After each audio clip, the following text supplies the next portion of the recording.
Halo teman-teman, nah jadi di video kali ini saya mau review sedikit ya mengenai iPhone teman-teman ya. Jadi kebetulan tanggal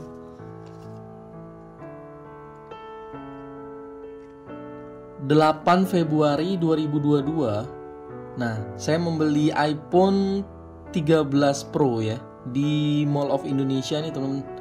Jadi di iBox Mall of Indonesia tanggal 8 Februari 2022 jam 7 malam ya.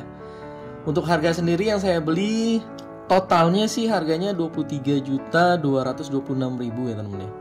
Jadi saya membeli di iBox Mall of Indonesia, MOI lah ya singkatannya ya. Nah, jadi untuk iPhone yang saya dapat sih seperti ini teman-teman ya. Jadi harga 23 juta ini sebenarnya untuk semua item ini ya. Untuk harga iPhone-nya sendiri kurang lebih sekitar 21 juta. Terus yang ini sih kurang lebih sekitar 500 ribuan ya. Kepala charger ini kurang lebih sekitar 500 ribuan. Dan untuk case-nya ini case nih, case yang magnetik ya. Yang letter case nih yang kayak gini nih, udah saya pasang nih di sini. Nah ini harganya sekitar 1,3 1,4 jutaan. Saya juga lupa nih pastinya berapa.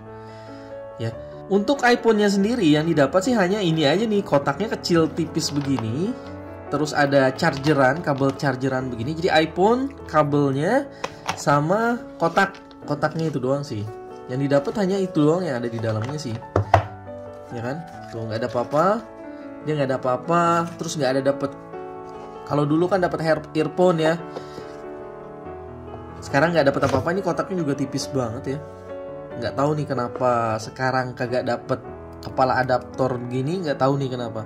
Cuma pas lagi lihat-lihat Samsung tuh kemarin sempet begitu juga tuh. Jadi Samsung yang baru ini juga nggak bakal dapet kepala adaptor begini. Jadi beruntunglah kalian yang membeli HP di zaman-zaman sebelumnya gitu ya.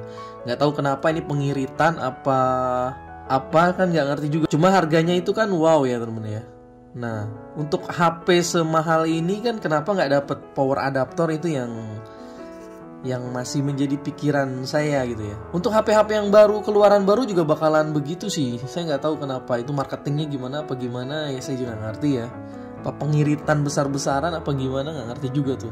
Cuma kayaknya sih menurut saya nggak sebanding gitu ya untuk harga sekelas ini gitu ya. Nah jadi udah dari tanggal 8 ya, 8 Februari saya beli. Sekarang sih tanggal 21 Februari teman ya. Jadi saya beli tuh tanggal 8 Februari. Sekarang tanggal 21 Februari udah hampir 2 mingguan ya saya menggunakan iPhone ini. Sebenarnya iPhone ini saya beli untuk backup sebenarnya. Jadi untuk video YouTube juga saya pakai yang ini sih. Awalnya kan saya pakai Xiaomi Note 8 ya untuk YouTube.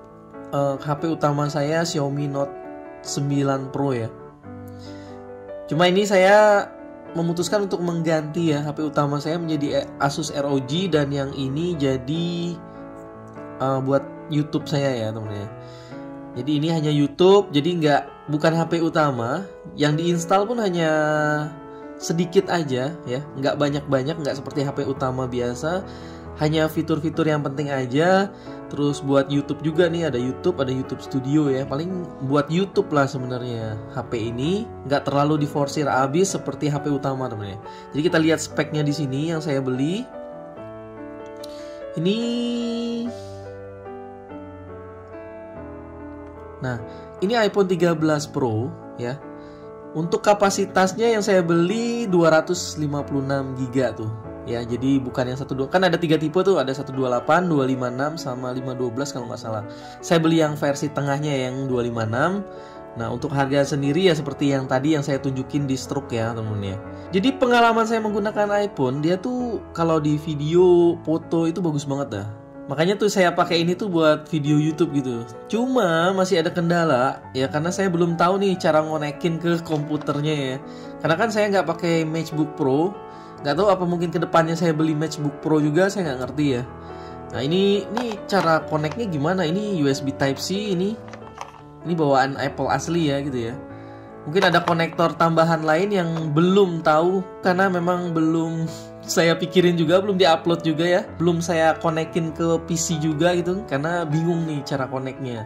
Singkat cerita, jadi dulu saya tuh pakai iPhone 3GS tuh pertama kali ya, 3GS. Habis itu saya pakai iPhone 5, habis itu iPhone 5S. Nah habis itu saya ganti ke Android tuh, migrasi ke Android. Terus sempat beli juga tuh iPhone 6 second ya, second gitu ya, sempat pakai sih. Yang terakhir sih iPhone 6 tuh second, habis itu dijual, beli jual gitulah pokoknya ya temen-temen ya. Nah dan terakhir saya langsung mencoba ke 13 Pro, dikarenakan memang foto dan videonya tuh yang bikin kesemsem gitu ya. Wah memang sih saya akui foto dan videonya cakep banget ya. Terus untuk penampakannya sebenarnya seperti ini aja ya temen ya, agak monoton sebenarnya. Sama aja sih dengan iPhone 5S waktu saya pakai dulu. Untuk bodinya sendiri kan mirip-mirip dengan iPhone 4 ya temen-temen. iPhone 4 yang bentuk kotak itu ya temen-temen ya. Kalau temen-temen pernah pakai, dulu sih sempet naksir tuh yang kotak tuh. Akhirnya saya langsung beralih ke iPhone 5 sih ya waktu itu ya, 5, habis itu 5S. Dan untuk penampakan sendiri sih nggak beda jauh ya dengan iPhone zaman dulu gitu. Kenapa nggak ada perubahan gitu ya? Memang mungkin dari Steve Jobs-nya mungkin gitu ya, atau gimana. Kayaknya sih penampakannya begini-begini aja ya. Cuma kalau untuk pemakaian sih smooth banget sih, smooth banget itu. Dibanding yang iPhone dulu, atau misalnya dibanding Android saya sih, ini kenceng abis gitu ya. Ya temen ya. Di video pun keren banget dah. Video dan foto tuh keren banget, nggak diragukan lagi lah. Jadi untuk yang doyan fotografi sih atau videografi ya wajib lah punya ini ya. Cuma memang ya ini agak menguras dompet juga ya temen ya. Karena memang saya nggak terlalu diforsir banget nih HP ya. Jadi hanya dipakai untuk foto dan video aja sih saat ini. Belum sempat saya backup juga ke PC, bingung ya. Apa mungkin bakalan cari MacBook Pro lagi gitu ya, kan belum tahu juga nih. Ya sebenarnya worth it nggak sih menurut teman-teman beli iPhone nih? Kalau misalnya dana teman-teman banyak sih ya, misalnya pengen beli kamera nih, kamera kan juga mahal ya, sekitar berapa, 15 jutaan misalnya ya kamera. Nah mungkin bisa juga nih, HP-nya misalnya daripada beli kamera, yang mendingan beli iPhone aja gitu ya. Jadi karena dia memang sekaligus bisa untuk kamera juga gitu ya, kamera dan videografi gitu ya teman-teman ya. Untuk videonya sendiri sih ya bagus ya, foto dan videonya juga dia ada fitur sinematiknya juga ya. Saya sih belum coba nih yang fitur sinematiknya loh, tapi kayaknya sih keren banget. Saya udah lihat video-videonya, fotonya juga cakep abis gitu ya. Terus ada slow mo-nya juga. Ya pokoknya keren lah. Ya seperti kamera DSLR lah. Ya jadi memang ya iPhone ini ya kamera DSLR yang kita bisa bawa-bawa ya. Bisa kita simpen di kantong gitu ya. Awalnya tuh pengen beli yang Pro Max, cuma memang kegedean ya. Kalau misalnya saya pakai sebagai HP utama, mungkin saya bakalan pilih yang Pro Max gitu ya. Cuma karena di sini memang saya hanya sebagai backup aja buat video YouTube yang jarang-jarang, dan WA pun jarang gitu ya. Jadi itu alasan saya membeli iPhone 13 Pro. Terus mungkin teman-teman nanya, ngapain sih beli HP semahal ini gitu ya? Kenapa nggak Android aja? Saya kemarin juga beli Android yang ROG ya. Yang ROG pun, kalau teman-teman udah lihat di video sebelumnya, saya udah beli Asus ROG yang 5S, yang 5G juga. Yaitu sebagai HP utama saya, karena memang buat disiksa lah teman-teman ya. Kalau ini agak sayang nyiksanya teman-teman ya, karena ya ini juga nih udah berapa hari nggak ngecas nih, sisa baterai 40% gitu ya. Ya mungkin kurang lebih ini review singkat saya ya mengenai iPhone 13 Pro ini. Ya kalau ditanya worth it nggak, buat yang banyak uang sih worth it lah. Kalau misalnya yang pecinta fotografi, videografi ya, daripada beli kamera mendingan sih beli iPhone aja gitu ya. Ya kalau misalnya mau punya dua-duanya juga oke gitu ya. Beli kamera iya, beli iPhone iya gitu ya. Buat pecinta fotografi, videografi, dan yang paling keren lagi iPhone itu memang kamera belakangnya ini ya. Jadi dari jauh tuh kalau kita tenteng tuh orang udah tahu, wah kalau nggak 12 Pro udah pasti 13 Pro gitu ya. Cuma kan 12 Pro itu kameranya lebih kecil dibanding 13 Pro ya. Jadi dari jauh tuh udah, wih keren tuh iPhone-nya, iPhone terbaru gitu ya. Cuma ya itu memang jadi gaya lagi kesannya ya.